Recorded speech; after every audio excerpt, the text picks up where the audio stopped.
एवढूसा तू सिगरेटच्या filter एवढा पण नाहीयेस. तू सिगरेट ओढतो. सांगू तुझ्या बापाला सांगू. काय रे सांगू का तुझ्या आईला सिगरेट ओढतोस ते? नाही आम्ही ना खरंच सिगरेट ओढली नाही काकू. आम्ही ओढणार होतो पण आम्ही अजिबात ओढली नाही सिगरेट. खरं सांगतो. तुम्ही दोघं ओढणार होते सिगरेट? आपण नाही ओढली आम्ही.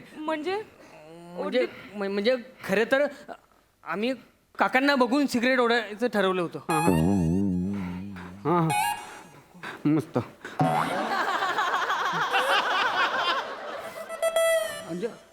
म्हणजे आम्ही काकांना लहानपणापासून बघतोय ना त्याचं मस्त डॅशिंग मध्ये सिगरेट ओढायची.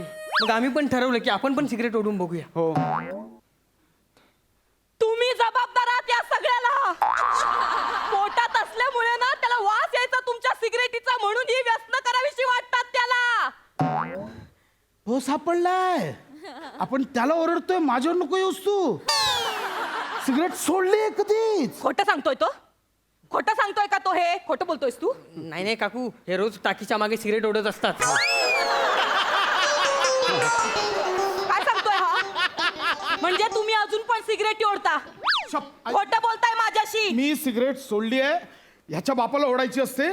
तो मला फक्त कंपनी म्हणून घेऊन जातो. मी ओढत नाही. हो नाही काकू हे खोटे बोलतायत. माझी आई सांगत होती यांना सिगरेट ओढायची म्हणून माझे बाबा कंपनी म्हणून जातात. लेकराच्या डोक्यावर हात ठेवा आणि शपथ घ्या. आजपासून सगळी व्यसनं सोडली. नाही आई माझ्या डोक्यावर हात ठेवून शपथ घ्यायला सांगू नको. या माणसाचा काही भरोसा नाही. खोटी शपथ घेईल मग मरेन मी. अजिबात हात उचलायचा नाही माझ्या लेकरावर. माझ्या लेकरावर हात उचलायचा नाही. शपथ घ्या. मी सिगरेट सोडली. शपथ घ्या. बघ मला एकही व्यसन नाही आहे. 4-5 महिन्यात ना मी फक्त एकदा लिटल एक पेक घेतो. बाकी काही व्यसन नाही आहे. हो पण तुमचा 1 महिना म्हणजे 1 दिवस असतो. आई तू माहेरी जातेस ना? अरे बोल ना पटकन. कंठ दाटून आला ग. माहेरी जाते तेव्हा काय होतं? तेव्हा यांच्यातला तळीराम जागा होतो. इथे अशी बाटली ठेवतात आणि तिच्याशी बोलत बोलत दारू पितात. मला या हातांना काय काय करावं लागतं. पूर्ण एपिसोड पाहण्यासाठी आत्ताच डाउनलोड करा अल्ट्रा झकास मराठी OTT ॲप.